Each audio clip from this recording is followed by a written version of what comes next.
Bonsoir très chers téléspectateurs et bienvenue dans l'émission 90 minutes d'Eon Lonato, l'émission dans laquelle nous parlons du championnat de première division togolaise et ça se passe tous les lundis à partir de 19h30 minutes. Et ce soir, comme d'habitude, je ne suis pas seule, je suis avec des invités, Donaldo Basinga qui est juste à côté. Bonsoir. À vous et à tous les téléspectateurs, recevez mes chaleureuses salutations. Immensime est toujours mon plaisir de me retrouver dans cette émission pour décrypter le championnat le plus passionnant cette saison de l'Afrique de l'Ouest. On dirait un slammer, mais pour l'instant, juste à côté, il y a Edem Aziadou qui est entraîneur de football qui est avec nous également. Bonsoir. Bonsoir et puis le plaisir est partagé. Merci pour l'invitation. Autant pour moi, autant pour nous également. Olivier Koroda, bonsoir. Bonsoir Gloria, quel honneur pour moi d'être en compagnie d'un slammer, d'un entraîneur. Je pense que Donaldo s'est déplacé aujourd'hui avec son guide des belles expressions. Il va nous bluffer toute l'émission et chapeau bas à lui pour ces deux nominations qu'il a eues la saison dernière, sans toutefois nous inviter. Merci Olivier, merci également à vous. Pour l'instant, le sommaire. Une défaite de trop pour le CDF ACNUR. Les académiciens du Rocher Bleu s'inclinent devant l'un de leurs concurrents directs, l'AC Barracuda. Cette lourde défaite 3-0 plonge les hommes d'Agréen Ouassiro dans la zone rouge. Quant au choc de ce week-end, pas de vainqueur. Unisport à domicile s'est contraint de partager le point du nul avec son adversaire Asco de Cara. Un résultat qui les empêche de prendre la première place au classement. Avec la Lonato, passez de bons moments foot avec le championnat D1 Lonato. Lonato, acteur majeur du développement du football togolais. Après la longue période de turbulence, vient enfin le dénouement parfait. Heureux, on peut le dire ainsi, à domicile, les jaunes et bleus ont dominé les pions à Tam-Tam parlant par 2-0. Revivons ensemble cette rencontre qui s'est passée juste samedi. Ah oui, la partie est donc lancée par M. Amadou Issifou, 18e journée du championnat togolais. Allez, la passe de Ago. Ça reste une très belle initiative. Allez, combinaison, la frappe et voilà, oh là là, c'est l'ouverture du score. Ils ont cru déjà avec Abel Ouledé qui a servi son coéquipier.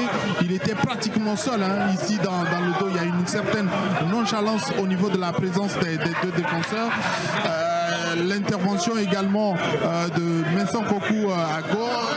Un peu, je pense qu'il y a une petite faute juste sur un joueur de Doumbé, mais quoi qu'il en soit, le plus important, c'est cette réalisation qui a été déjà validée. Voilà, les joueurs qui courent derrière le ballon tout au long de cette période. Attention, la profondeur est cherchée. Ouh là là, il ne cadre pas son tir, malheureusement. Il faut avoir cette qualité de finition. Attention, une frappe. Allez, voilà! Ça ne doit pas normalement finir au fond parce qu'il n'y a pas la puissance. Vous voyez, c'est assez calme. Et ce qui facilite la tâche, c'est qu'il n'y a pas quand même de joueurs. Et puis après, quand on est gardien, à quel moment on concède un tel but? Ah ouais, contrôle de Trami Sibabi. Attention, le centre qui peut mettre la défense en temps de 4 minutes de temps additionnel. Ballon de pour Samari. Samari, crochet réussi, exceptionnel. La part de Samari, le contrôle et la frappe. Ouh là là, ça a été assez lumineux. C'est la meilleure action de Doumbé dans ce match. Et puis, après, malheureusement, c'est la fin de ce match. Victoire magnifique en temps de 2-0. Alors coach, Entente peut finalement sourire après cette victoire, surtout après cette longue 17. Je pense que vraiment, ça fait 3 journées, je pense que oui. Entente n'a pas su refaire ce qu'il avait fait à la phase aller et maintenant il renoue avec la victoire et c'était pas un match facile quand même contre le dernier du championnat. Ils devraient vraiment gagner ce match et puis voilà, ils ont eu les 3 points pour renouer avec la victoire et pour recoller au classement. Et félicitations à eux et qu'ils continuent comme ça. Alors, malgré la victoire, est-ce que vous décelez finalement quelques négativités, sinon du côté d'Entente 2?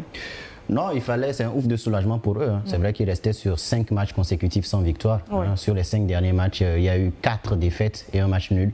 Il fallait arrêter l'hémorragie absolument face à Doumbé de Mango, qui est le distributeur automatique de points cette saison. Entre griffes, sans manquer de respect au club. C'est une équipe qui n'est pas du tout en forme. Donc il fallait absolument renouer avec cette victoire-là, quelle qu'en soit la manière. Et je pense que c'est ce que cette équipe des jaunes et bleus de Kodjoubia Jokop et Nikonakwa Jololo ont fait en remportant ce match-là. Maintenant, voilà, il faut aller se remobiliser. C'est vrai qu'il restait sur une longue série de disettes. Oui.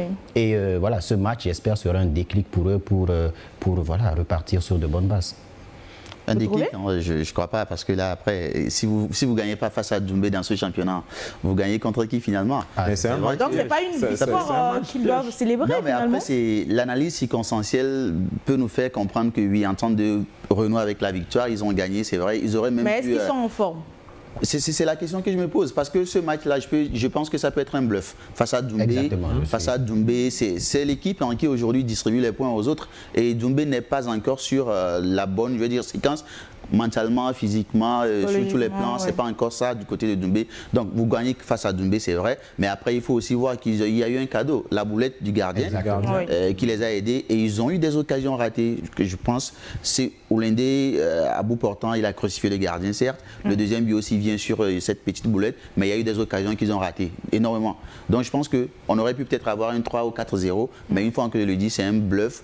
Cette victoire, donc il faut se poser les vraies questions pour pouvoir avancer. Alors, bluff ou pas bluff, on ne sait pas trop, mais quel impact cette victoire a sur l'équipe de l'Entente 2? On va écouter Kofi Nyanyiko, qui est l'entraîneur des gardiens. Je pense que ça vient booster le moral du staff technique, des joueurs. Cette victoire est venue à point nommé. Je pense que le moment de déboire qu'on a traversé pendant plus de 4 matchs, je pense que cette série de malheurs trouve leur fin aujourd'hui. C'est vraiment un ouf de soulagement finalement. Un ouf de soulagement, mais je pense qu'ayant vu les 4 rencontres de l'Entente sur cette phase retour, ils n'ont pas su rééditer ce qu'ils ont fait à l'aller. Surtout c'est plus compliqué la phase retour. Oui, je le disais que c'est la phase retour qui va décider de ce championnat quand même. Oui, parce que la phase aller, il y avait les équipes comme l'ASCO, l'ACK qui n'étaient pas déjà prêts. Donc, bon, à la phase retour, tout le monde était déjà sur pied. Donc, moi, les avoir déjà vus jouer, ils ne me convainquent pas. Et comme l'a dit mon confrère, c'est un match bluff pour moi aussi. Donc finalement, Doumbé, dans cette rencontre, vous saviez qu'il y aurait eu finalement des défaite? Non, clairement, moi, je savais. Parce que si vous prenez le match, la meilleure action de Doumbé est arrivée à la 90e minute. Ou plutôt dans le temps additionnel. Donc, c'est vrai que c'est une victoire. Pourtant, ils étaient plus conquérants en seconde période, mais c'était un peu plus difficile de peut-être percer. Même cette défense-là de l'Entente 2. Oui, mais après, vous savez, vous jouez contre une équipe qui, durant la phase aller, a été la plupart du temps leader du championnat. Oui. Le retour, c'est pas vraiment ça. Ils sont vraiment sur une bonne dégringolade. Donc quand vous jouez face, je veux dire, à la dernière équipe du championnat, vous avez tout, vous composez tout pour pouvoir essayer de laver un peu l'affront, de redorer votre blason. Mais si vous ratez face à Doumbé, c'est vrai que ça leur donnait une pression. Mais vous avez vu que cette pression s'est ressentie à un moment donné sur certaines actions qu'ils ont manquées. Mais je le dis une fois encore, quand vous gagnez face à Doumbé dans le championnat togolais, actuellement, vu la forme de Doumbé, on ne peut pas vous applaudir. Ça constitue un ouf de soulagement pour eux parce qu'ils ont eu. Pourtant, vous avez applaudi Unisport la journée précédente. Bon, bref, c'est en parenthèse. On va évoluer avec l'interview aussi que pense Gagnou Fouzeni de la performance de ses joueurs. Les impressions, bon, en fait, ce n'est que des impressions. Soit pour dire le négatif, parce que vous savez, j'étais venu au moins, si au moins c'était compliqué au moins rentrer avec un seul point. Malheureusement, j'ai pris 2 buts en première partie, donc en revenant des vestiaires quand même, je me suis dit que bon, on n'a rien à perdre, il faut attaquer. Les enfants ont attaqué, mais bon, je vois qu'au niveau même de l'attaque, quand même, il y a quelque chose quand même à régler pour me trouver la finition. Daryl, il reconnaît que son attaque est mal en point. Oui, il reconnaît beaucoup de choses. Je pense que c'est un coach qui a les pieds sur terre. Il sait les difficultés qu'a son équipe. C'est la 14e défaite de la saison pour Doumbé de Mango en 18 journées. C'est énorme. Si on prend toutes les stats, ils sont derniers. C'est la pire attaque du championnat, c'est la pire défense. L'équipe qui a réalisé le moins de clean sheets. C'est le pire milieu de terrain. Un seul clean sheet de cette saison. Ironie du sort, c'était face à Asco, 0-0. À part ça, ils ont toujours pris des buts. Donc voilà, ils ont perdu leur meilleur buteur, ils ont perdu leur coach. Franchement, on ne sait pas comment ils vont se sauver dans ce Même le président, ils ont perdu. Et face à l'AS Binan. Ah oui. Mais c'est vrai que pour l'instant, ils sont encore dans le championnat et il reste 8 journées. Il y a la prochaine journée. Comment ils se projettent dans cette prochaine journée? On va voir. On va voir la prochaine journée. Je pense que vous avez vu quand même l'équipe. Au fait, c'est quoi? Je vais au moins mettre l'accent sur la finition et nous allons voir. Vous savez, on a dit que quand rien n'est fini, on laisse quand même tomber les choses. Donc nous sommes là, nous allons continuer par travailler. Et je suis sûr seulement d'aligner au moins 3-4 défaites, 4 victoires. Je pense que les choses vont se remettre. Optimiste. Peut-être aligner 3-4 victoires dans un championnat qui est très serré, c'est possible. J'aime sa positivité, il est positif, il n'envoie pas de message négatif, il sait les difficultés de son équipe, mais il est toujours positif. Il n'y a que 10 points d'écart avec le premier non relégable, c'est possible, rien n'est impossible. Voilà. Il veut améliorer l'attaque, c'est normal. Le meilleur buteur de Doumbé cette saison n'est plus à Doumbé, il est à la SCK. Donc voilà, c'est un point qu'il faut améliorer. Ils ont de bons joueurs, même dans ce match, il y a eu de bonnes choses. Voilà. Donc c'est toujours possible, il a le droit et il peut être optimiste, tout simplement. Entendons également, joue sa prochaine journée. On va suivre également le coach ici qui nous parle de cette prochaine journée. On a vu malheureusement une défense un peu fébrile ce soir, surtout en deuxième partie. Est-ce que ce sont des choses à corriger avant le match face à Asco? On doit pouvoir corriger. On doit pouvoir corriger. Beaucoup à corriger. Et vous l'avez bien analysé.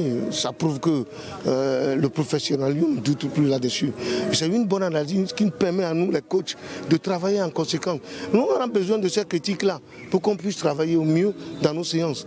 Vous avez bien remarqué que la défense était un problème à la deuxième mi-temps. Donc, merci de nous avoir souligné ces cas. On va travailler ensemble pour qu'on puisse revenir à une défense compétitive. Revenir à une défense compétitive, quels sont les mots Je pense que l'entente d'eux n'arrive plus à aligner en 11 titulaires au cours de cette phase retour. Si vous avez vu déjà le début de la phase aller, c'était un bloc compact. Et je pense que le déclic, c'était le match contre l'AC Barracuda, où leur gardien était l'ancien gardien de l'AC Barracuda. Donc il s'est dit dans les coulisses que le gardien a vendu le match, quelque chose comme ça.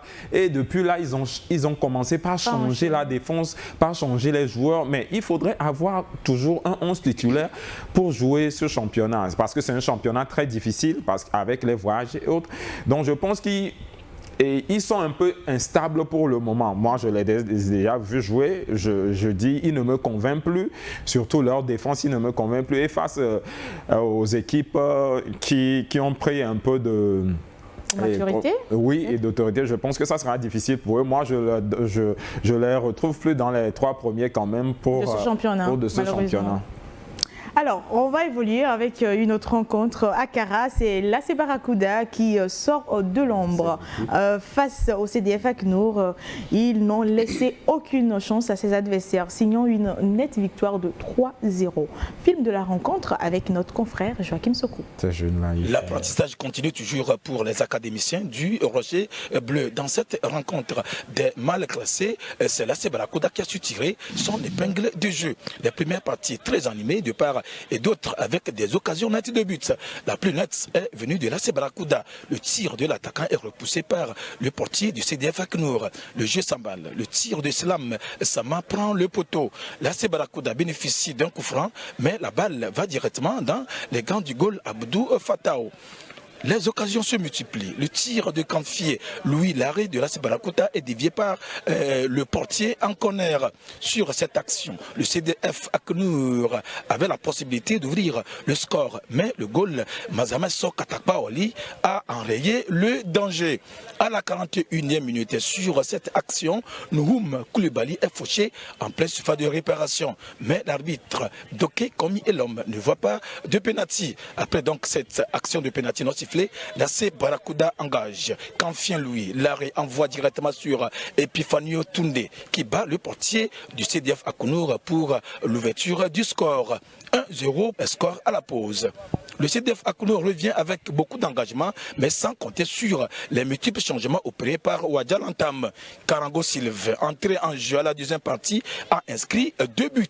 Le tout premier pour lui est sur cet exploit individuel et le second sur cette action. Le CDF Akounour lutte, mais sans succès. CDF Akounour 0, l'AS Barracuda 3. C'est le score qui a sanctionné cette 18e journée ici à Kara. Alors, coach, Barracuda, c'est une équipe que vous connaissez très bien. Ouais. C'est vrai qu'ils sont sortis des boires. Finalement, ils arrivent à aligner 2 victoires. Qu'est-ce que vous retrouvez réellement de changer dans cette équipe de Barracuda finalement? Non, bon, je pense que le discours de l'entraîneur a un peu changé pour mobiliser les joueurs. Et la bonne forme de leur capitaine aussi, Larré Kanfité, les aide beaucoup. C'est ce que je retrouve. Je lui ai dit ça la fois dernière qu'il a su retrouver la forme actuellement. Et sur ce match, et les académiciens ont toujours joué. Bon, oui. Quand tu vois leur match, c'est toujours le Biaba, la défense, le milieu, l'attaque. Mais dans un championnat, ce n'est pas... Il ne suffit pas que de jouer. Les 3 points sont très importants et je pense que sur cette rencontre, CDF Akounour a joué et l'AS Barracuda a gagné ce match. Finalement, l'AS Barracuda s'est relancé dans ce championnat. Est-ce qu'on peut le dire ainsi? Ils sont relancés. Wadjal Antam, depuis, je pense qu'il est revenu sur terre. Au départ, il nous faisait croire que le football se jouait ailleurs. Mais là, il comprend clairement que le football se joue sur la pelouse. Et après aussi, j'ai bien aimé le retour, le regain de forme de Larré Kanfité qu'on a connu de par le passé. Oui. Et vous voyez, c'est lui qui permet à Toundé de mettre ce 3e but. Et il y a aussi l'ancien joueur de Kakadl, Karango Sylvain, qui aussi nous avait émerveillé depuis la 2e division avec Kakadl est monté également. Donc quand ces joueurs-là retrouvent la forme, c'est clair que ça peut faire mal. Et après, c'est plutôt la défense du CDF Akounour. J'ai trouvé une défense carrément inexistante. Parce que quand vous prenez des buts comme ça, sur des exploits individuels de joueurs, et après, on ne sent pas vraiment de l'amertume, on ne sent pas une motivation pour revenir. Vous vous faites dépasser, c'est vrai, par l'attaquant, mais après, il faut réagir. Mais on a vu que c'est une défense qui était carrément amorphe, qui était tellement plaisante dans ce qu'ils faisaient. Ouais, même quand ils encaissent des buts, on dirait qu'ils y sont même. C'est normal. C'est normal. Hein, il n'y a pas vraiment quelque chose, un déclic pour qu'ils sortent. Après, on peut dire c'est de très bons joueurs. On les connaît tous et on les voit faire du très bon jeu. Mais c'est très important. Quand Joachim Soko, dans son introduction, disait l'apprentissage continue pour le CDF Akounour. Mais à un moment donné, on n'est plus à l'étape d'apprentissage. À 18 journées, si l'apprentissage continue, c'est compliqué. Si on continue par apprendre, c'est qu'on va descendre et puis continuer par apprendre en deuxième division pour pouvoir remonter. On va donc suivre l'intervention de Wadjal Antam juste après le match. Il faut reconnaître que l'équipe en face était très en place, très joueuse. Donc on a essayé de procéder par des contre-attaques. Et heureusement pour nous aujourd'hui, l'attaque a trouvé les filets. Une attaque qui a retrouvé les filets, oui, ça fait plaisir. Ils ont été cliniques tout simplement. Hein. Vous savez, c'était un match très important pour le bas du tableau entre la première équipe relégable et le premier non relégable. Tout simplement, il fallait absolument pour cette équipe de l'AS Barracuda remporter ce match pour sortir de cette zone rouge là et c'est ce qu'ils ont fait. Ils restaient sur une belle dynamique. Il fallait confirmer face à une équipe du CDF Akounour qui n'était pas au mieux de sa forme. Prince en a parlé. Oui. C'est la 2e pire défense de ce championnat. Je pense qu'il n'y a que Djoumbé qui a pris plus de buts que cette équipe du CDF Akounour.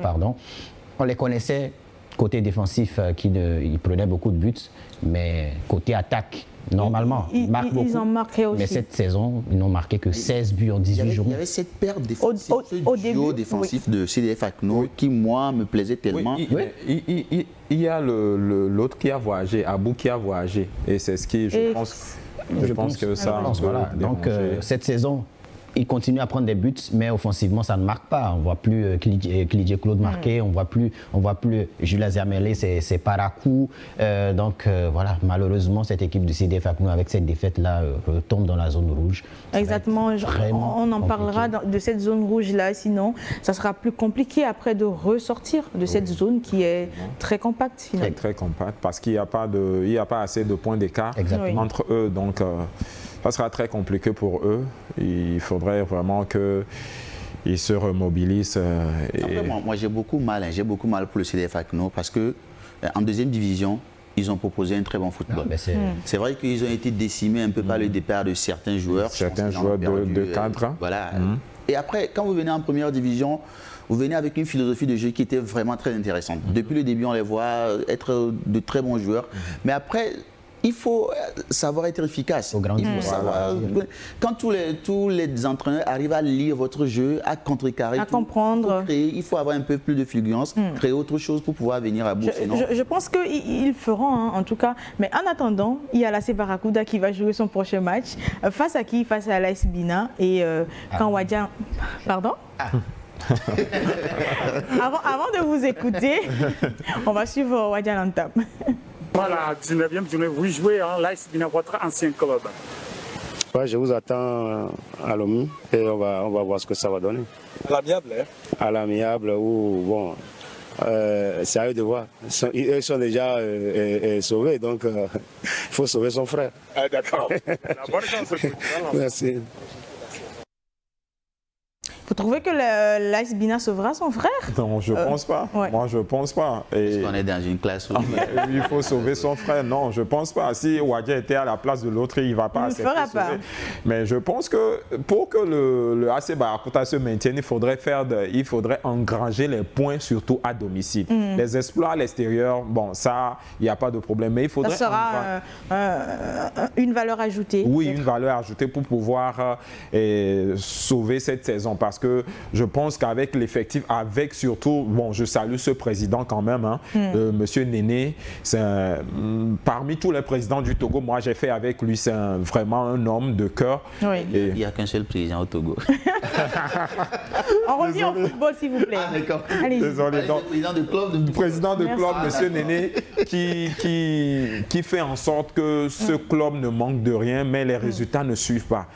C'est un peu compliqué. Et je pense qu'il faut revoir beaucoup de choses dans l'AS Barracuda. Déjà, j'ai fait 2 ans là-bas. Il faut revoir beaucoup de choses là-bas pour que ce club retrouve ce qu'on avait vu d'eux avant, un club qui avait participé. J'ai l'impression que pour vous, l'AS Barracuda ne mérite pas de tomber en seconde division, c'est ça? Oui, je pense qu'ils ont une bonne équipe. Ils ont de très bons joueurs.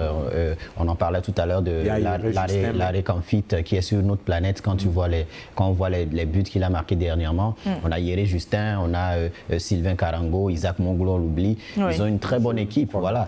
Et voilà, en début de saison, ce n'était pas ça. Il fallait trouver la mayonnaise. Et je pense que, voilà, Wadja Lantam, je pense qu'il a trouvé cette mayonnaise-là. On le voit sourire aux interviews. On ne voyait pas ça en début de saison. Oui, c'est vrai. Je pense qu'il est heureux. Il a trouvé la formule. Et voilà, ça marche pour le moment. Donc, c'est pour ça que ça va être compliqué pour le CDF Akno vraiment de sortir de cette zone rouge-là. D'accord, très rapidement. C'est très important quand l'entraîneur... Vous voyez son body language désormais, il inspire, il renvoie en même temps. Voilà, et ça a une grosse influence sur l'effectif. Et c'est vrai qu'il a un très bel effectif. Et puis, comme on le dit, le CDF, c'est vrai qu'on peut dire AS Togoport, plutôt AS Barracuda ne mérite pas de descendre. Mais je le dis, toutes les équipes méritent de descendre. Donc, si vous ne gagnez pas de points... Ou ils méritent tous d'être maintenus. Ils méritent tous d'être maintenus ou de descendre. D'accord. Merci. Merci. Merci. Alors, dans le dur, depuis 3 matchs, l'AS Bina a largement dominé 3-1 l'Étoile filante à domicile. Une victoire qui permet au Corne de Pagoуда de se repositionner dans le classement, finalement. Déjà, là, c'est l'AS Bina, moi m'a impressionné, et sur cette phase aller avec un nouvel entraîneur. Bon, cet entraîneur qui a toujours la chance là où il va, il réussit toujours. Oui, Bonfo, voilà. Il réussit toujours. C'est un supérieur à moi, il réussit toujours. Mais il y a eu, je sais pas trop ce qui s'est passé.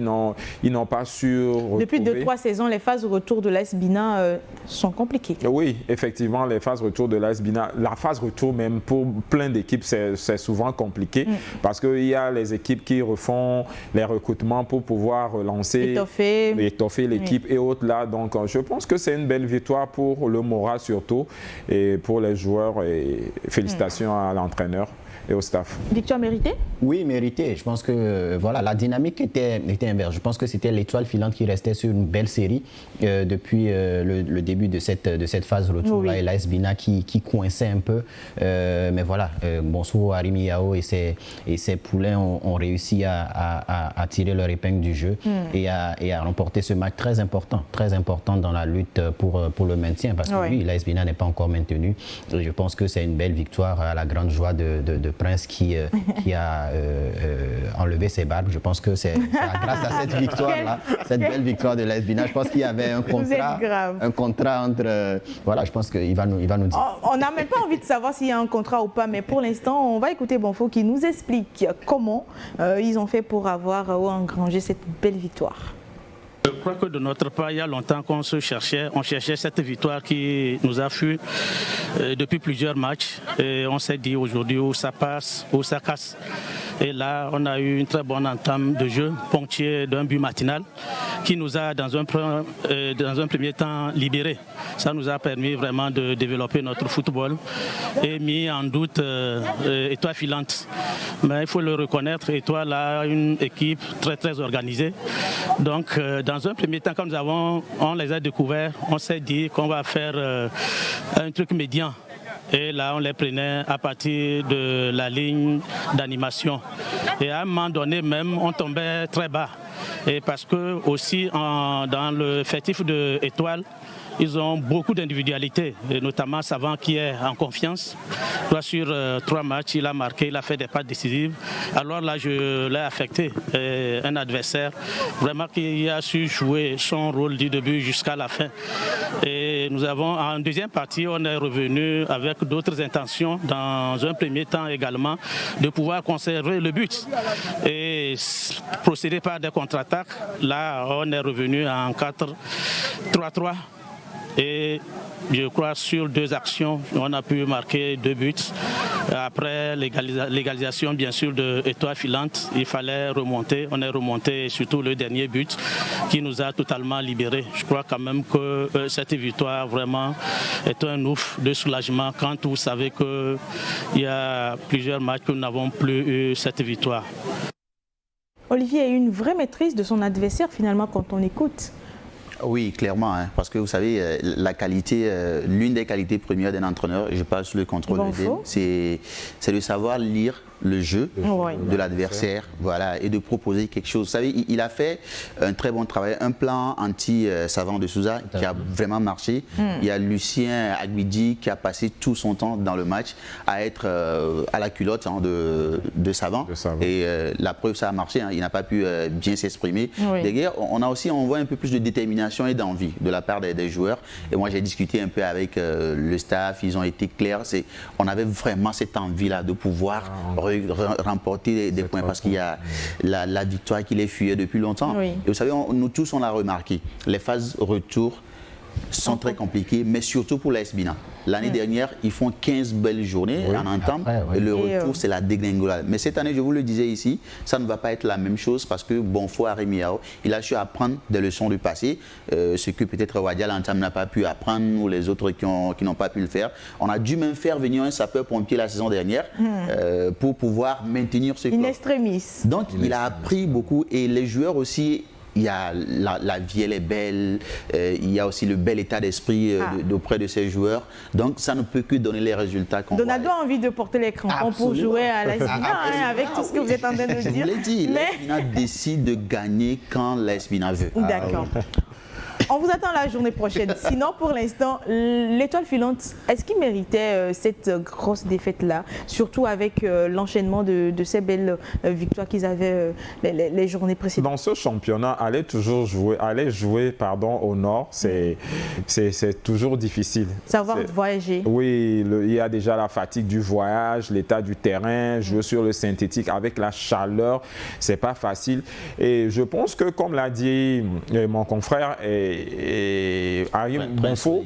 Prince Bonfo a su lire, comme on dit, la tactique de l'adversaire. Oui. Et il a opté avec un bloc média parce que c'est une équipe joueuse. L'étoile filante a été toujours une équipe joueuse et il faisait sortir toujours la balle tranquillement. Donc, je pense que l'étoile filante a rencontré un gros morceau à l'AS Bina qui a retrouvé le chemin des 3 points. Et je pense que Presse est bien content pour ces 3 points de l'AS Bina. Tout heureux, hein. Tout heureux. J'ai même dû raser là-bas. Ouais. Voilà. Alors, qu'est-ce que selon Gallet a manqué à ses joueurs pour subir une telle défaite? Le bâton était vraiment pas ça. On suit. C'est difficile à dire, mais bon, ça ressemblement à ce jeu qu'on appelle football. Je crois que dans le contenu, ce qu'on a proposé, c'était du foot. On a essayé de monopoliser. L'adversaire a refusé le jeu et c'est aussi normal. Mais les miens, c'est-à-dire mes jeunes, n'ont pas su jouer ces passes verticales où ces déplacements manquaient. La synchronisation des appels, on était amorphe et il n'y avait pas de vie, seulement dans le contenu on proposait, mais ce n'était pas un football pour aller chercher le but. Et c'est ce que j'ai essayé de corriger à la mi-temps, mais force est de constater qu'on est revenu toujours à l'image. C'est symptomatique, vous voyez le 3e but, comment on peut se retrouver en crise derrière et on refuse de dégager et on touche, on tourne et on donne le ballon à l'adversaire et on marque. Félicitations à Bina qui est bien positionné, qui a bien cadré le terrain, qui nous a vraiment mis en difficulté. Mais il faut reconnaître que c'est nous-mêmes qui avons donné le bâton pour qu'on nous tape. C'est une équipe que Gallet ne reconnaît finalement pas. Oui, je pense qu'ils ont été battus tactiquement par Bonfo Arimiao. Je pense à remporter son match tactique tout simplement. Il connaît son adversaire, il a décelé les points forts, savants. Et voilà, il a mis les ingrédients pour remporter ce match-là. Voilà. L'étoile filante restait sur de belles performances, mais là ils sont tombés sur une meilleure équipe de l'AS Bina tout simplement. Oui. La prochaine journée de l'AS Bina, sinon avec Bonfo, on va suivre.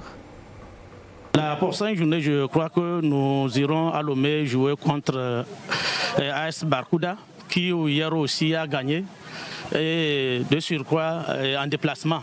Donc ça va être un autre match, un match engagé. Donc on ira, je crois quand même qu'on ira vraiment représenter bien AS Bina pour faire un très bon score s'il plaît à Dieu.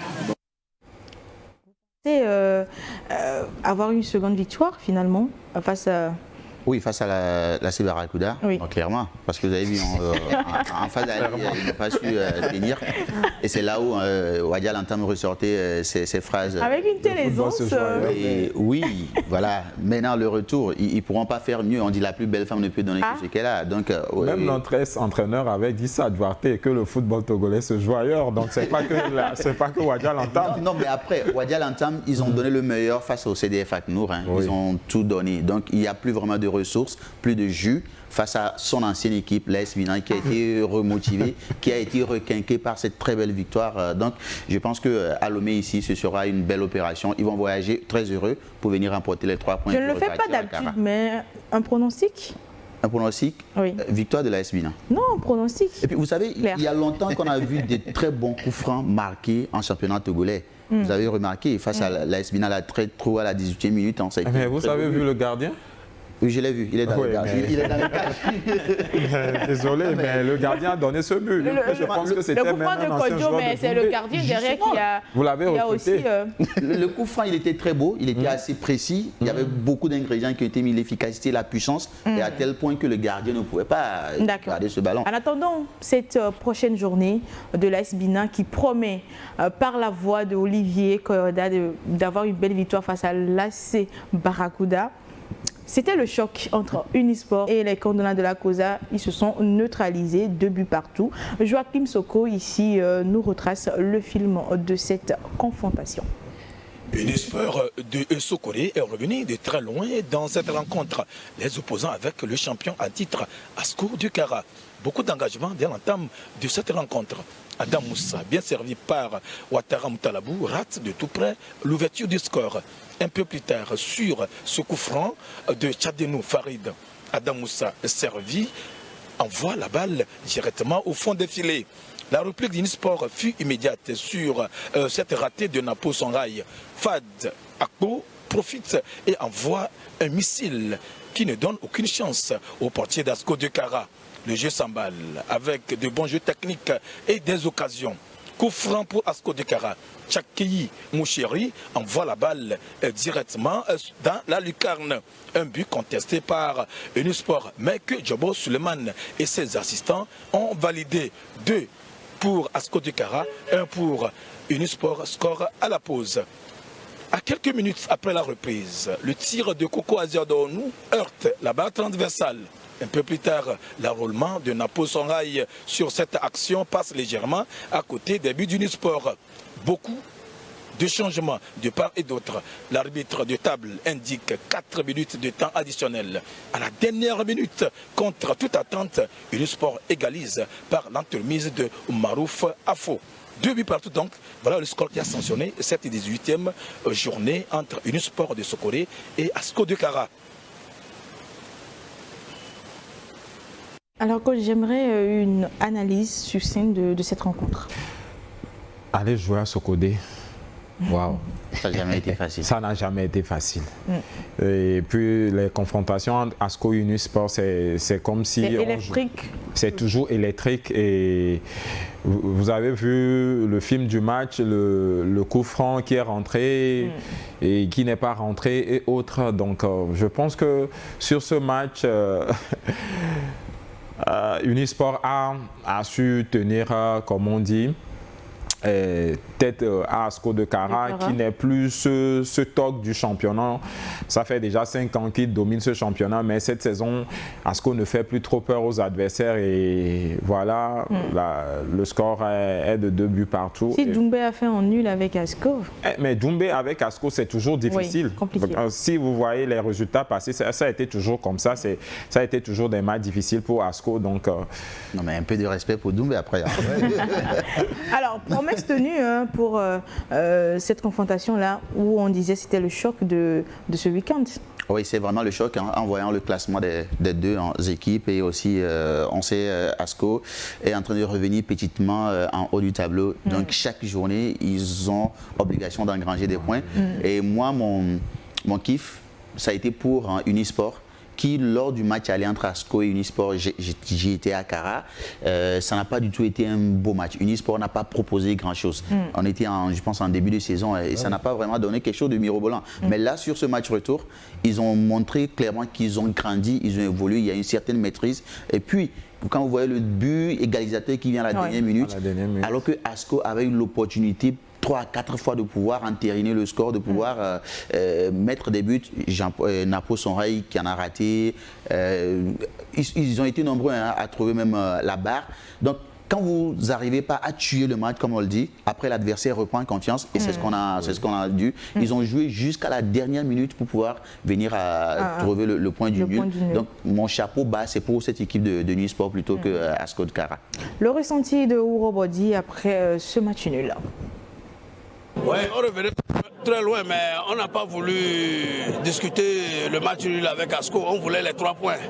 Bon, mais malheureusement que l'adversaire ne nous a pas facilité la tâche.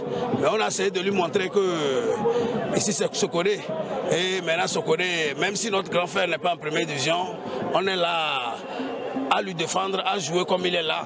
Notre grand frère, je peux dire de Semassi, il nous manque jusqu'à aujourd'hui, mais nous les petits frères, comme le grand frère n'est pas là, on va essayer de faire comme il faisait. C'est ce qu'on est en train de faire. Je pense que Unisport a la rage de vaincre, surtout à domicile. Moi, j'ai la hargne. J'aime trop cet entraîneur-là.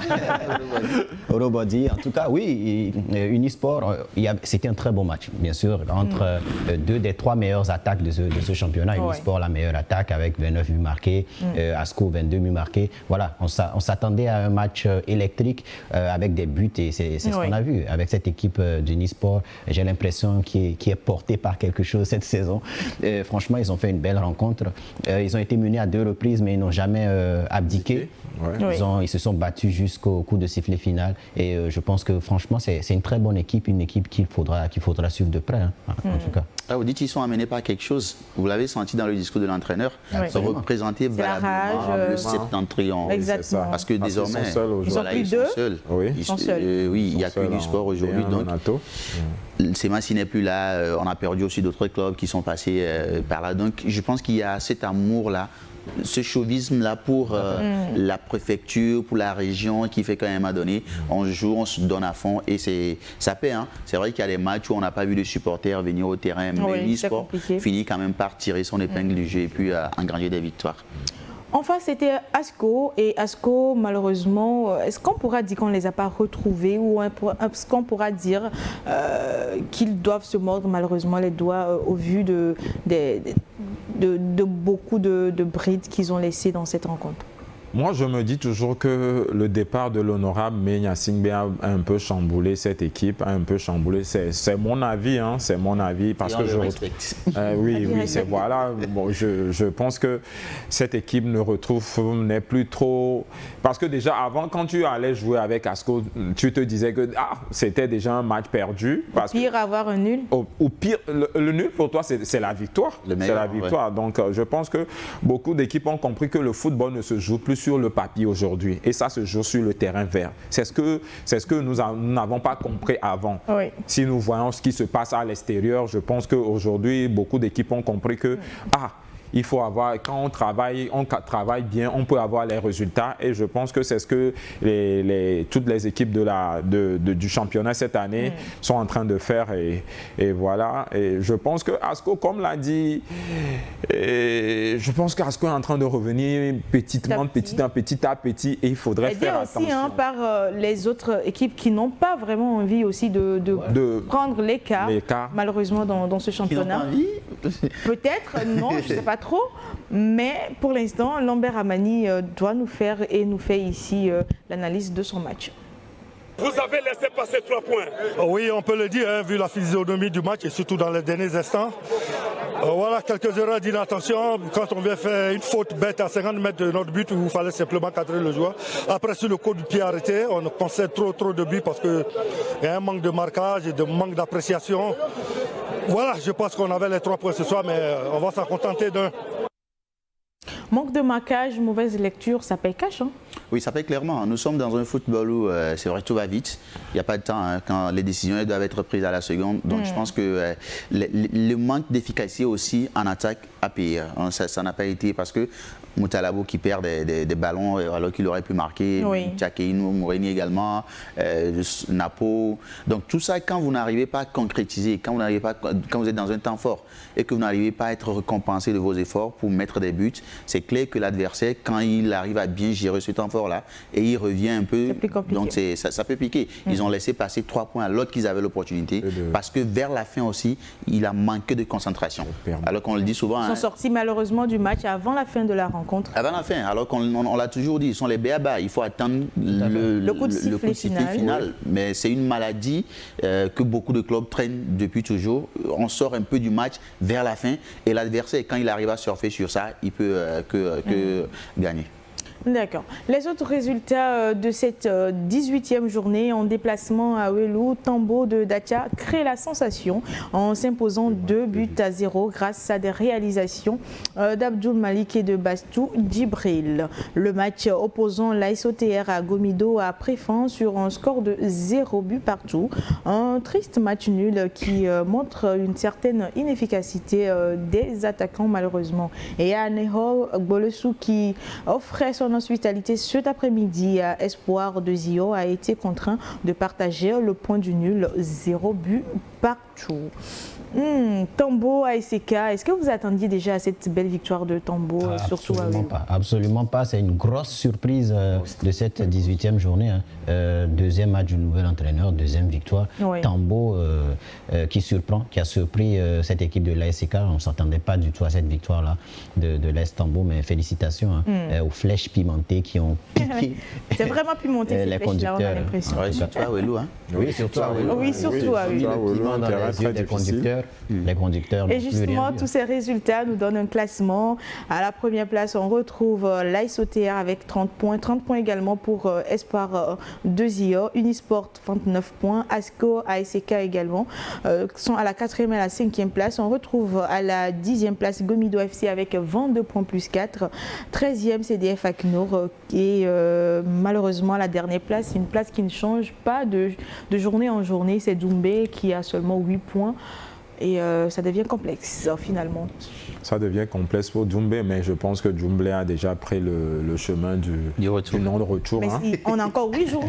On a encore 8 journées, mais Doumbé a trop de problèmes extra-sportifs que de problèmes sportifs. C'est ce qui joue sur. Sinon, quand tu vois Doumbé jouer, ils font des efforts, mais c'est pas une mauvaise équipe, c'est une bonne équipe. Moi, je les ai déjà vus jouer, mais c'est très difficile pour eux. Surtout que là, c'est Barracuda revient, il y a le CDF à l'étoile finale qui se bat aussi. Mais je pense que le premier regrettable, Doumbé, il sera plus de retour quand même. Il a un pied déjà. Un pied, 4 orteils. Alors justement, et puis voilà, les statistiques, c'est 15 buts marqués lors de cette journée et puis 2,5 buts par match. On pourra dire que ça un peu plorifique. C'est sur ça justement, cher monsieur, qu'on va y aller en pause et revenir juste après pour la deuxième partie.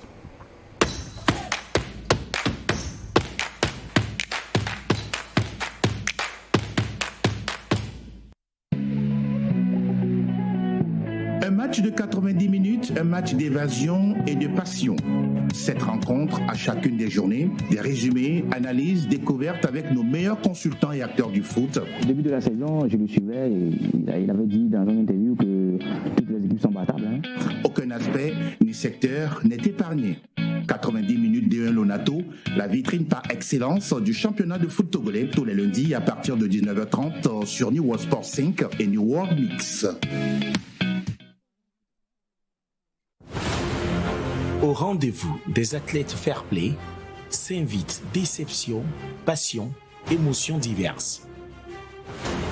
De profiter bien sûr à cette combinaison. Oh là là! Couronne des rois et des reines aguerris, la technique, la tactique, l'endurance dictent leur loi. Il n'est pas d'enjeu pour aller chercher le passe-à-fond. Nouvelle saison au relent d'une relance éprouvée. Le gabarit n'est pas toujours ami de la chance. D1 Lonato saison 2024-2025, c'est sur New World TV. Communiqué de la Lonato. La Direction générale de la Loterie nationale togolaise porte à la connaissance de la population en général et des parieurs en particulier qu'il lui a été donné de constater que certaines personnes se réclamant de son personnel proposent à travers des messages qu'ils diffusent sur les réseaux sociaux de fournir des numéros gagnants pour des tirages de loto. Dans leur mode opératoire, pour tromper la vigilance des parieurs, ces personnes n'hésitent pas à afficher des tickets gagnants falsifiés, des numéros de téléphone et des supposées pièces d'identité des organisateurs. Ces agissements constituent de la pure arnaque. La Loterie nationale togolaise informe les parieurs et la population qu'elle ne propose pas et n'a jamais eu à proposer de numéros gagnants à l'endroit des parieurs. Le choix des numéros sur lesquels prendre les paris reste personnel aux parieurs. la Lonato décline toute responsabilité devant ces faits qui sont de la pure et simple escroquerie. À cet effet, la Lonato invite les parieurs et la population à une plus grande vigilance pour ne pas tomber dans le piège des arnaqueurs. Les recherches sont en cours pour identifier les auteurs de ces actes qui seront soumis à la rigueur de la loi. La direction générale.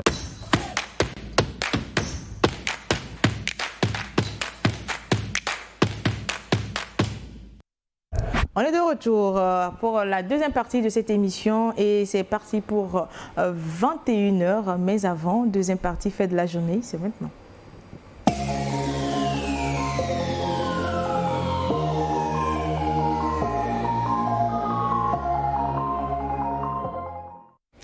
Lors de la rencontre, ACNUR Barracuda s'est produit en fait. Et comme on le fait à l'accoutumée, je vous laisse visualiser une vidéo et derrière, vous me donnerez vos avis.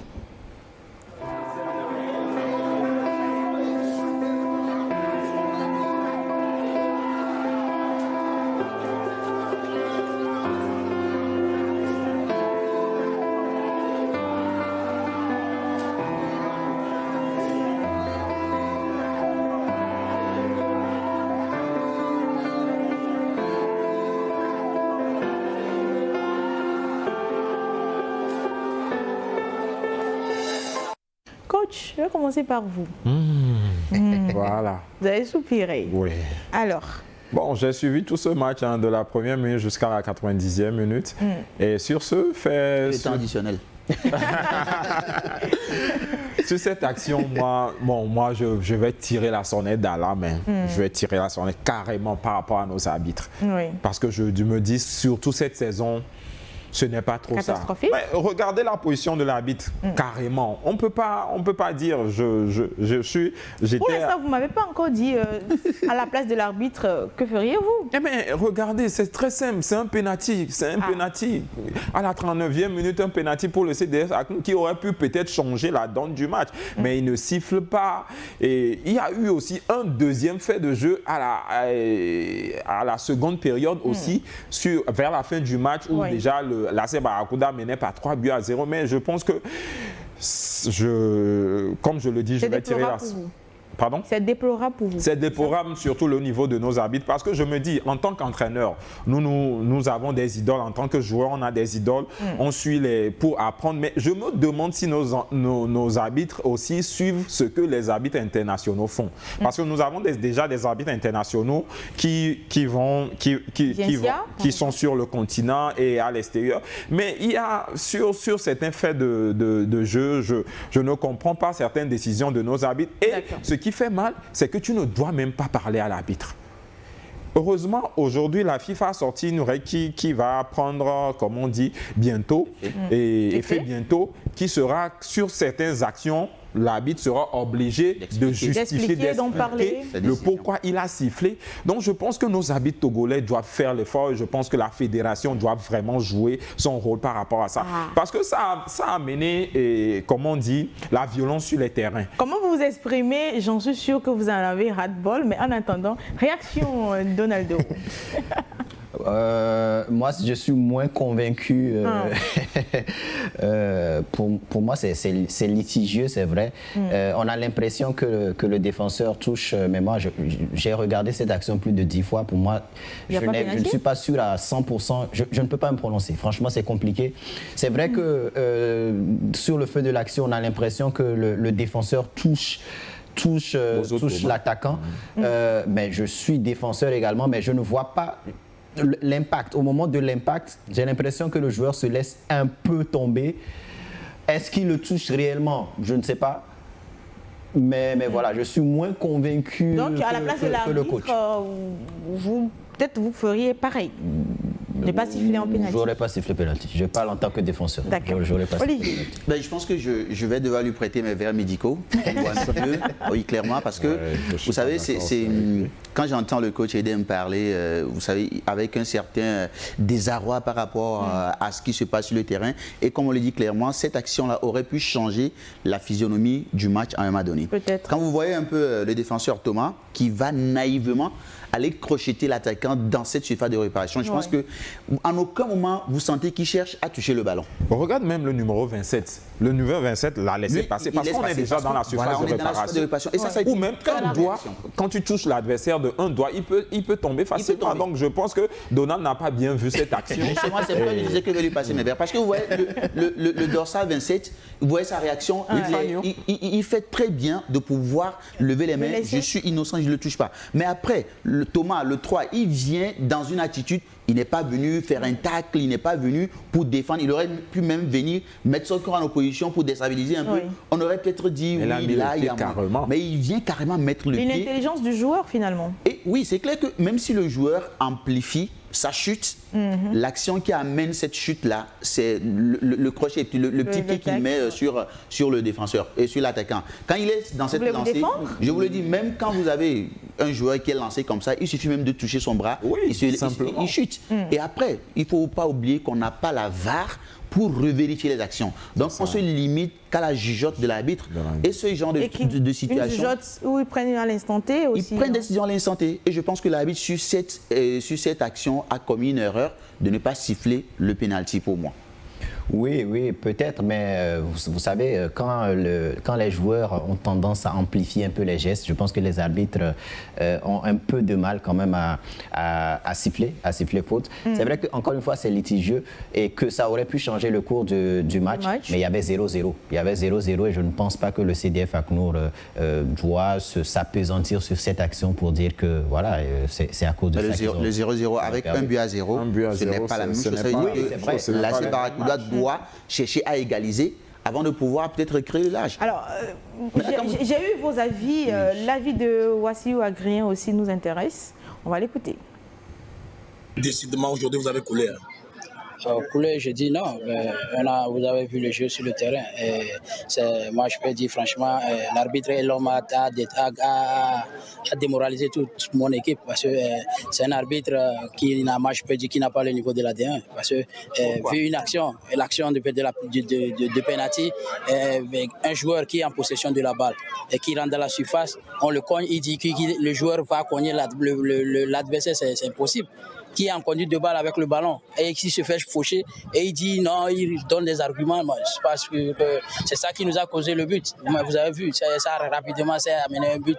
Un arbitre qui n'arrive pas à raisonner, je dis qu'il a franchement détruit le match. Il a complètement gaspillé le match, notre match et le moral des enfants. Le moral, puisque pour lui, le manque de pénalty a occasionné en même temps directement le but qu'ils ont encaissé derrière. Donc finalement...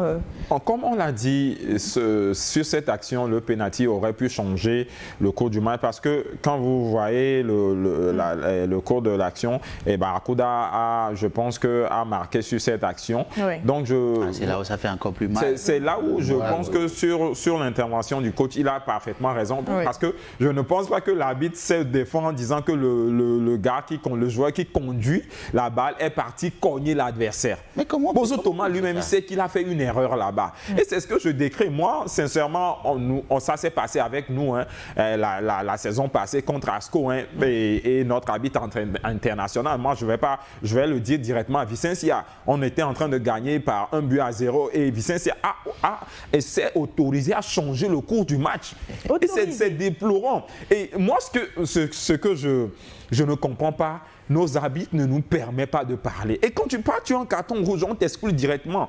Et on te sanctionne, le bureau te sanctionne. Après, je pense que ça doit être vraiment un autre débat qu'on ne pourra pas mener aujourd'hui, malheureusement, qu'on a un autre fait. Je comprends l'amertume du coach, mais je pense que de nos jours, je pense que prochainement, Diaopé Claude sera là peut-être, pourquoi pas, pour nous expliquer peut-être le travail qu'ils font peut-être avec les arbitres en amont, avant chaque match. Oui, le CIFET togolais est de plus en plus sollicité maintenant, les séries. On a vu Jonathan Aranto, Niama Klesor et autres. Donc, Ça peut être peut-être un arbre qui cache toute une forêt. Et regardez la position de l'arbitre. Le coach en a vraiment beaucoup. C'est Donaldo seul qui ne voit pas pénaliser cette action. Un second fait pour vous dans cette émission, chers messieurs. Et on va procéder de la même manière. On suit d'abord.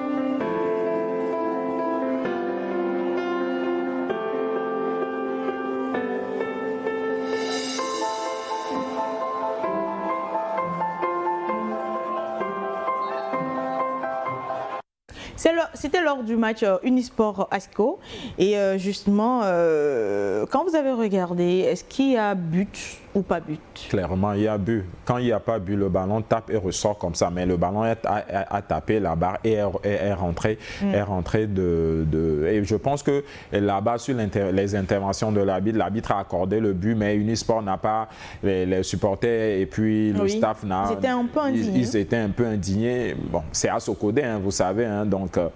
mais je pense qu'il y a abus sur cette action. On n'a pas la goal line technologie quand même, mais j'espère que bientôt on aura ça parce qu'il y a nos arbitres qui sont partis suivre la formation et autres là-bas.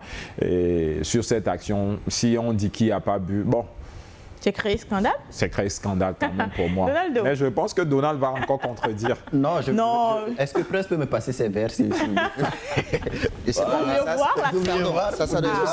doit être sur prescription médicale. Hein. Oui, oui. Allez, je pense qu'il y a but. Je pense qu'il y a but. Heureusement. Il y a but sur cette action. Non, je pense que oui. Sur ce coup-là, il faut féliciter les arbitres hein, parce que ce n'est pas évident de voir ça. Ça veut dire qu'il y a des arbitres qui font quand même bien leur travail.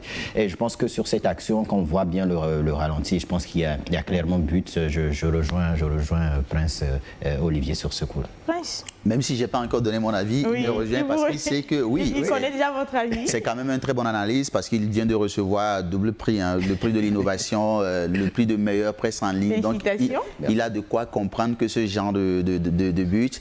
Et le coach l'a bien démontré avec un peu plus de géométrie. Quand le but n'entre pas, ça ressort. Et là, c'est ressorti de façon triangulaire. Et puis je pense même que le gardien touche le ballon en retombant. Donc ça fait que le but, accorder ce but-là, c'est clair, mais le refuser, ça aurait créé vraiment un scandale. Ça allait faire jaser beaucoup. Pourtant, Unisport n'est pas d'avis avec vous. Non, c'est normal. Ça a été un peu compliqué. C'est tout à leur avantage de ne pas, comme le but déjà n'est pas rentré dans les filets directement. Donc je pense que c'est à leur avantage de décrier ce but. Mais là, ça pose aussi un autre problème, c'est le problème des infrastructures et de la technologie. Aujourd'hui, il y a des championnats où on utilise la goal line. Il suffit que la montre ou bien le bracelet de l'arbitre vibre et on sait si c'est entré ou pas. Ici, on n'a pas de VAR non plus, donc on est obligé de faire avec les yeux des arbitres, le corps arbitral qui doit décider. Et là, je pense qu'ils ont pris une très belle décision. Après, c'est vrai que ces derniers temps, on a entendu tout de ça et là. Quand c'est ASCO, on essaie de faire ci, de faire ça. On en a Théophile Bola également qui a parlé. Mais clairement, sur cette action, il faut qu'on reconnaisse que oui, la balle a franchi la ligne entièrement et il n'y a pas de quoi ne pas siffler un but ne pas accorder un but sur ce coup. Félicitations. Merci. Je pense qu'avec l'émission, les supporters d'Unisport, s'ils nous regardent, verront clairement, peut-être avec les ralentis, mieux et savoir qu'il y avait envie. Les supporters d'Unisport? Oui. Même avec le ralenti. Je pense qu'il y aura d'autres qui le comprendront. Non, après, il faut être de bonne foi pour accepter. Voilà. On peut perdre, mais accepter la supériorité ou bien accepter la défaite. C'est très important. Ils n'ont pas perdu ce match. Hein. Voilà. La pilule aurait été C'est très intéressant. Comme face, vous voyez le CDF Aknour, ils sont restés sur ce fait de jeu et ils ont carrément passé à l'autre match. Mais là, Unisport, c'est ce que je salue également. Ils sont restés dans le match et jusqu'à la dernière minute, obtenir l'égalisation, ça fait preuve de force et de courage. Et une fois encore, félicitations à Orobody et puis ses hommes qui montrent un peu plus que dans la région cet entraîneur, c'est des gens qui sont valeureux et qui n'abdiquent jamais lorsque l'arbitre n'a pas encore sifflé la fin. On va donc quitter maintenant les pelouses de cette 18e journée et s'intéresser également au sport togolais qui dispose désormais d'une référence documentaire. Un livre couplé d'une vidéo documentaire intitulé « La mémoire du sport du Togo » a été officiellement présenté au public par Madame le ministre des Sports et des Loisirs, Dr Lydie Bessi-Caman, le mardi dernier.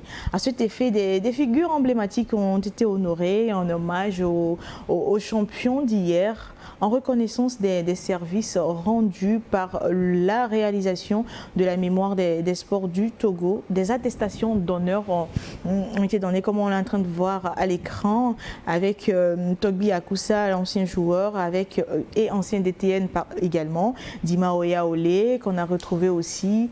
Il y a aussi d'autres joueurs qu'on a vus, et ici dans cette émission, on aimerait vraiment revenir là-dessus. Je pense que c'est vraiment très bien fait et ça fait longtemps que, bon, quand je vois déjà le DTN, l'ancien DTN Akoussa, il a fait un bon travail pour ce pays quand même, pour ce pays, pour ce football togolais. Et quand il est toujours sur les terrains, hein, je vais toujours le visiter, il est toujours sur les terrains. Et surtout nos anciens joueurs comme Wadja Lantam, Abayo Dossé, Koubadia Kader, c'était la génération bling bling du Togo, hein, et c'est ce qu'on veut. On a du mal à retrouver aujourd'hui. Donc je pense que c'est une très bonne initiative du ministère et félicitations à eux. Et voilà. Oui, après, je dirais que terre vaut mieux que jamais. Et aujourd'hui, avoir une mémoire comme ça, que ce soit en document ou en fichier vidéo pour pouvoir... vous savez, la meilleure chose que nous pourrons faire aujourd'hui, c'est de pouvoir transmettre cette connaissance-là à la génération future. Aujourd'hui, peut-être quand vous parlez de le ministre Horacio Freitas, par exemple, il y en a qui ne le connaissent pas. Quand vous voyez Tony Dalmeida également dans le public là-bas, il y en a qui ne le reconnaîtront pas. Mais à travers ces mémoires, à travers ces documents, on dit, quelqu'un a toujours dit, le continent où le peuple qui perd sa mémoire a tout perdu. Parce que qu'est-ce qu'on laisserait à la génération à venir? Les joueurs, les entraîneurs comme Wadja Lantam désormais ont leur nom gravé quelque part et ça permettra aux enfants qui viendront de pouvoir se rendre compte qu'il y a du travail qui a été fait par des anciens et eux, ils ont intérêt à pouvoir continuer par faire ce travail. Ça permet d'autre part aux gens de se rendre compte que c'est vrai qu'aujourd'hui le football togolais bat des ailes, mais qu'il y a un travail qui a été fait. Et il y a un socle. Voilà, il y a un socle, il y en a qui ont fait un lourd travail, qui ont déposé. Et ce qui est intéressant, c'est qu'on ne s'est pas arrêté qu'au football, c'est pratiquement tous les sports. L'athlétisme, même le journalisme également a été primé à ce genre de travail. Donc c'est très bien pour moi d'avoir ces genres de références. Vivement que dans quelques jours, qu'on retrouve aussi Edema Zogou dans ses mémoires. Et justement, qu'on retrouve Jean-Paul Abalo, par exemple, ou Wadja Lantam, qui sont justement dans ce championnat de première division dont on en parle chaque lundi dans cette émission. Sinon, et ça reflète qu'ils ont peut-être cet atout-là ou ce pouvoir-là de peut-être véhiculer ou retransmettre quelque chose de nouveau à nos joueurs pour peut-être demain être à leur place. Oui, c'est sur l'ancienne corde qu'on tisse la nouvelle, tout simplement. Donc je pense que c'est une bonne chose, c'est une bonne initiative d'avoir honoré ces anciens acteurs-là. Et c'est bien d'avoir également une mémoire pour le football togolais. L'archive, c'est toujours important. Moi, j'aime ça, l'archive. Les archives, donc... c'est l'archiviste. Oui, donc c'est une bonne chose. C'est une bonne chose. On a vu beaucoup de figures emblématiques du football togolais à cette cérémonie-là. Donc c'est vraiment quelque chose qu'il faut encourager. C'est bien aussi de rendre hommage. J'ai vu même le sélectionneur national qui était présent aussi. Le président de la fédération. Le président de la fédération. C'est très bien de rendre hommage aux gens quand ils sont vivants. Parce qu'on ne va pas attendre leur départ pour leur rendre des hommages à titre posthume et puis tout. Donc, je pense que la ministre, elle a fait vraiment quelque chose de très louable en mettant en place ce projet-là. Et après aussi, les entraîneurs et toutes ces personnes-là qui se sentent primées ou honorées aujourd'hui, à qui on rend hommage, ça leur donne aussi une autre motivation en plus pour se rendre compte que tout ce qu'ils ont donné au sport, le sport le leur rend aujourd'hui. Et donc, ils ont peut-être aussi intérêt à continuer par transmettre cette connaissance-là à la génération actuelle. Parce qu'il est tendance aussi à dire que les anciens joueurs se disent qu'ils ont été oubliés. Donc déjà avec cette initiative, je pense qu'ils se diront qu'on se rappelle vraiment de tout ce qu'ils ont fait pour ce pays, pour ce drapeau. Parce que jouer pour une sélection nationale, ce n'est pas une petite affaire. Ouais, c'est la meilleure des choses qui peut arriver dans une carrière footballistique. Hein. Donc j'ai été joueur aussi, donc je pense que... Pour corroborer mes propos, il faut qu'on retrouve notre nom là-bas. Voilà. Et pourquoi pas aussi notre statisticien maison. C'est un défenseur, hein, il a dit. Hein. Absolument. Non, s'il est défenseur, on verra. D'accord. Et pour l'instant, ceux qui ont été primés sinon ont eu cette distinction-là.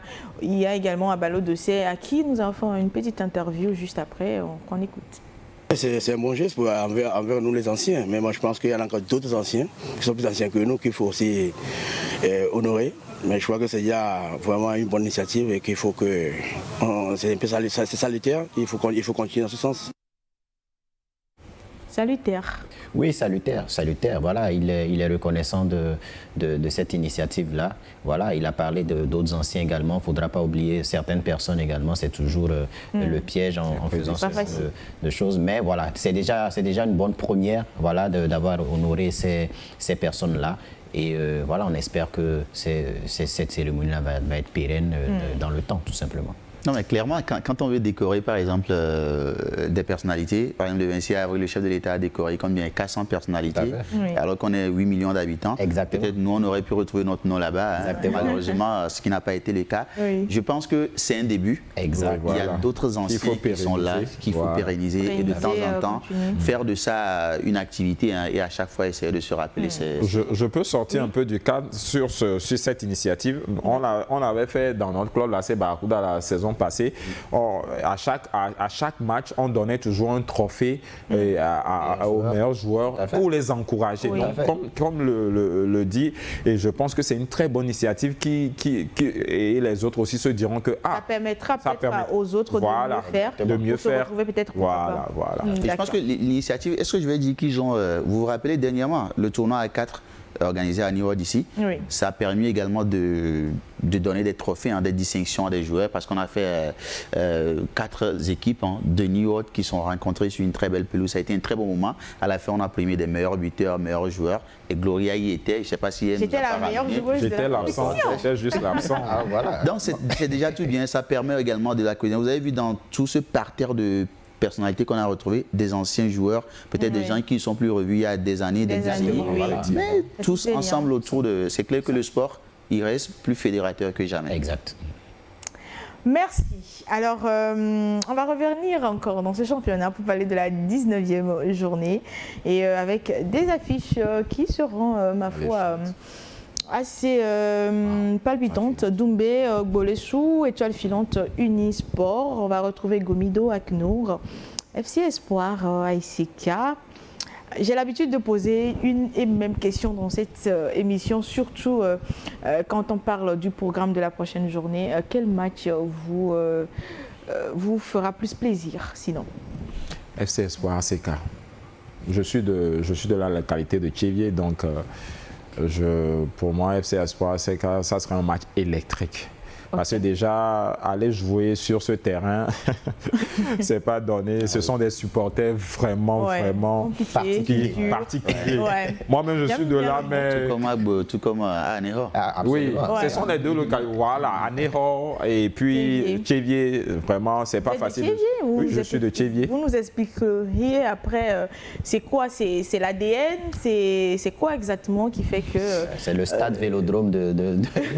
Je pense que c'est comme à Marseille. Voilà. Vous voyez, ce sont des sanguins. Tout à fait. Ce sont des sanguins et c'est la soif toujours de gagner.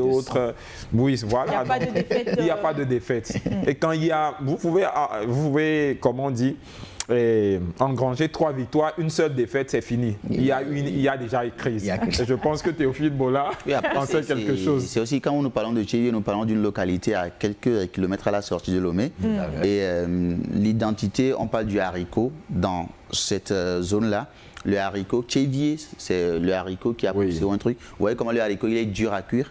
C'est de la même manière. On me demande, vous parlez de la sortie de Lomé, pourquoi pas l'entrée? Ça peut être aussi. Oui, j'ai pris le sens inverse. Exactement. C'est quelques kilomètres en venant du nord vers l'entrée de la capitale togolaise. Oui, donc après, c'est une petite, hein, c'est un peu identitaire. Je suis en train de faire un petit cours d'histoire pour vous comme ça, mais il faut reconnaître que le haricot, ils ont reçu cette qualité-là du haricot qui est aussi la nourriture phare dans cette zone. Donc vous voyez comment le haricot prend du temps à cuire sur le feu. C'est comme ça, ils sont aussi attirés, ils sont tellement durs à cuire. Il enseigne que c'est très difficile de pouvoir les battre. On va surfer en même temps avec votre match à vous. Non, on le sait déjà. Il le sait.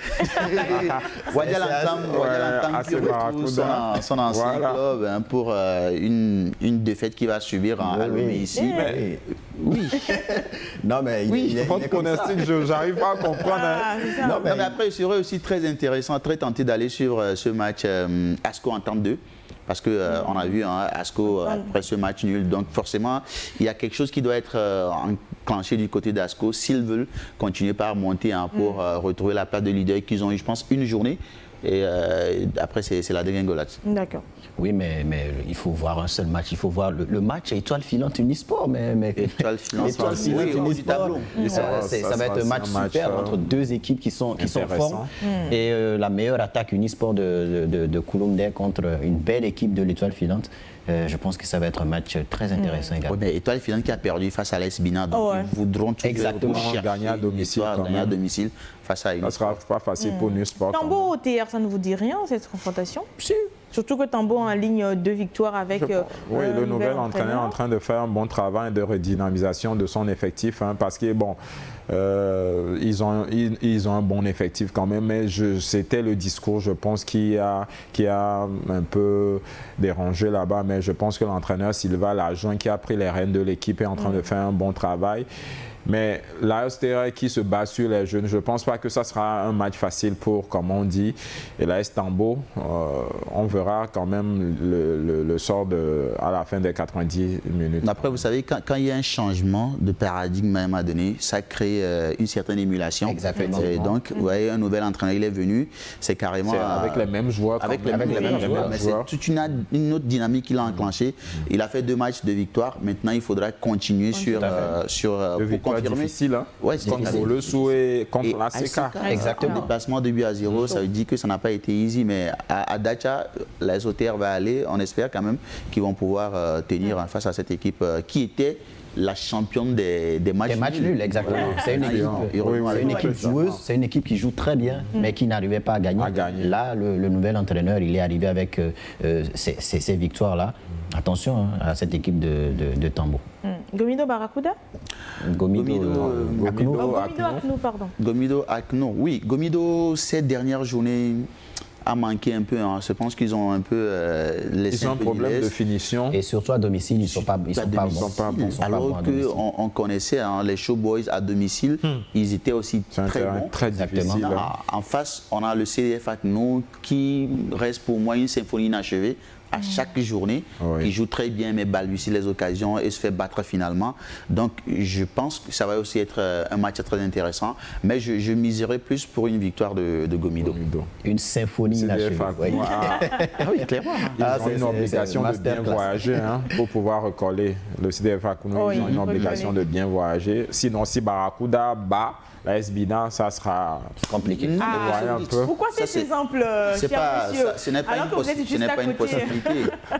Ce n'est pas une possibilité, d'autant plus que le navire de Barracuda, c'est vrai qu'ils vont accoster bien, ils sont à Lomé, mais attention, les cordes, il faut bien que ça tienne, parce que quand les cornes de la Bina descendent à Lomé... Je pense qu'ils ont bien jeté l'ancre déjà. Je ne crois pas. Ils étaient en eau profonde. Tout de même, on attend, c'est dans quelques jours seulement, on verra bien le dénouement de cette rencontre sinon. Et pour terminer dans cette émission, on va revenir sur un aspect. Alors, parmi les activités marquant de la 65e anniversaire, pour moi, de l'indépendance du Togo, se figure la Coupe de l'indépendance. Et c'est Massi s'est offert le trophée de l'édition 2025. Les guerriers de Tchaodior ont battu en finale le Dynamique togolais 3-0 au stade municipal de Lomé. Finalement, le leader de la poule B, de la D2, Semassi s'empare du trophée. Oui, cette finale de la Coupe de l'Indépendance qu'on attendait tous entre, vous l'avez dit, le leader de la poule A de la zone sud contre le leader de la zone nord à l'issue de la 8e journée. Un match qui a tenu toutes ses promesses, mais on a vu que voilà, Semassi de Sokodé, qui est le club le plus titré du Togo, l'a emporté, a fait un très beau match, a montré sa supériorité face à une équipe du Dynamique togolais qui ne s'est pas retrouvée dans cette rencontre. Donc, belle victoire pour cette équipe des guerriers de Tchaoudjo. Ça fait un moment qu'ils n'avaient plus soulevé de trophée. Ils ont profité de ce 65e anniversaire de l'indépendance du Togo pour rafler ce trophée-là. Félicitations à Oloufade Adekambi à ces points-là. Vous savez ce qu'on dit? Quand vous ne pouvez pas faire de grandes choses, il faut faire des petites choses avec grandeur. Exactement. Ils sont là en train de végéter dans la deuxième division, alors qu'on les Urobody les attendait en première division. C'est Unisport seul qui a la lucha de représenter toute la région là-bas. Donc, en deuxième division, ils sont en train de vraiment damer le pion aux autres équipes avec un très bon travail de Oloufade Adekambi. Et après, en finale, on a vu en face une équipe de Dito, c'est vrai, leader. Après la 8e journée de la zone en sud, mais qui n'a pas su tenir. Voilà, c'est 3-0. Ça a été très facile pour Semassi.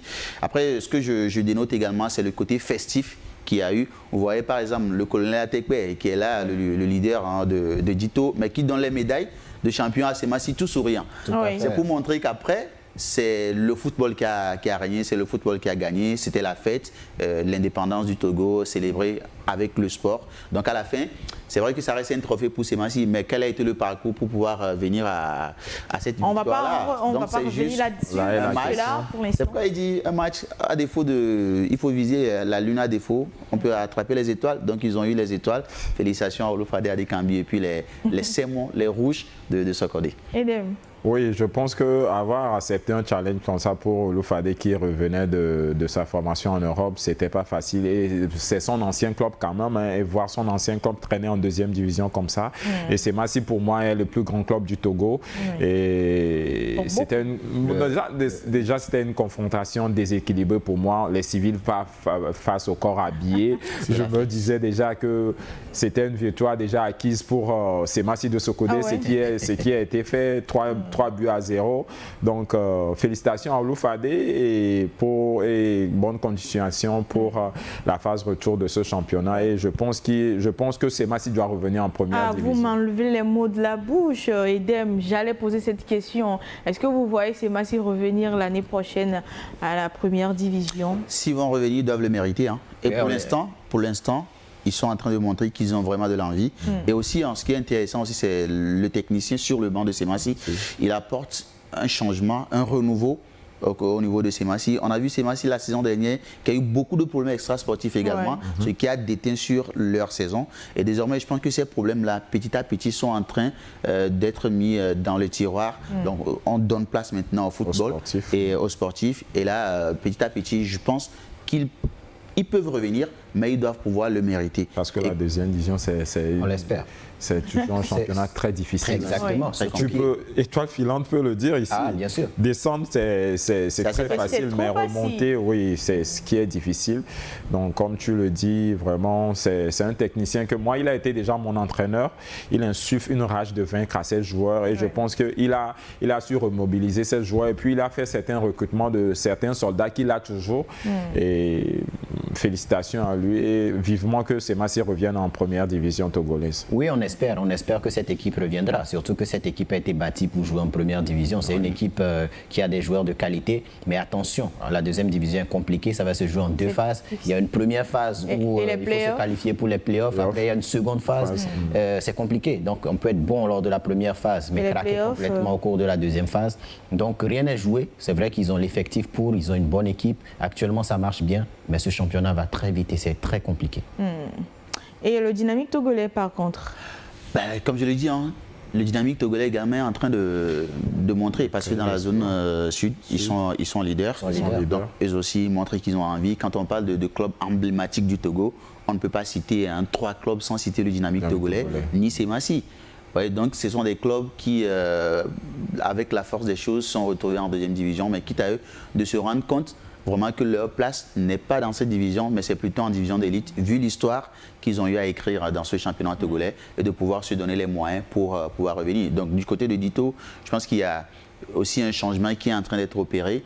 Il y a une nouvelle dynamique qui a été engrangée par le colonel Atekpe, bien évidemment. Et petit à petit, ça va porter fruit et Dito va revenir en première division. J'ai foi. Parce que à part l'AS Bina, c'est mon deuxième club. Est-ce que vous trouvez une différence entre Dito de la première division de la saison dernière et Dito de cette saison? Carrément. Il y a une nette différence. Avoir joué déjà contre eux, quand tu vois Dito jouer cette saison face à certaines équipes comme Maranatha, Asfosa et JCA, ça a changé complètement. Je pense qu'il y a des jeunes joueurs, hein, ils sont des corps habillés, mais il y a des jeunes joueurs dans ces corps habillés et que le colonel Atekpe, comme l'a dit, et comme il a dit, il a su, comment dire, insuffler un nouvel élan pour cette équipe. Et j'aimerais aussi bien revoir cette équipe en play-off quand même, avant de penser déjà à remonter. Parce que les play-offs, il faut déjà se qualifier pour les play-offs avant de visionner le haut du tableau. Donc, félicitations au colonel et félicitations surtout à l'entraîneur Patumbi qui fait un très bon travail. D'accord. Je pense que c'est tout pour l'émission d'aujourd'hui, chers messieurs. Et votre mot de fin? Oui, c'est toujours un plaisir. Mon plaisir est toujours monstre d'être dans cette émission. Merci. Et voilà, gratitude infinie pour l'invitation. Edem, ça a été un plaisir de vous avoir dans cette émission. Le plaisir est partagé. J'espère qu'il y aura une deuxième. On espère aussi avoir votre disponibilité pour une Je suis disponible pour la chaîne, je serai toujours disponible à n'importe quelle heure. Merci, ça fait plaisir. Merci. Olivier. Quel beau moqueur quand vous entendez ces convolutions de la part de l'entraîneur et quand vous retrouvez également ce double nominé qui m'a fui depuis quelques temps. Mais il n'a pas amené son trophée. Malheureusement, il n'a pas amené ses trophées. La prochaine fois. C'est avec alacrité qu'on va dire merci, gratitude infinie à tous les téléspectateurs et à vous également pour ce joli sourire. Merci Olivier. Sans oublier la réalisation, merci à eux pour le beau travail qu'ils font. Merci, c'est gentil, merci. Merci à vous, merci à vous également, très chers téléspectateurs. Sans vous, il n'y aura pas d'émission. C'est grâce à vous et c'est à cause de vous qu'on le fait. Et on se retrouve lundi prochain, si Dieu nous prête vie. D'ici là, portez-vous bien. Ciao. Avec la Lonato, passez de bons moments foot avec le championnat D1 Lonato. Lonato, acteur majeur du développement du football togolais.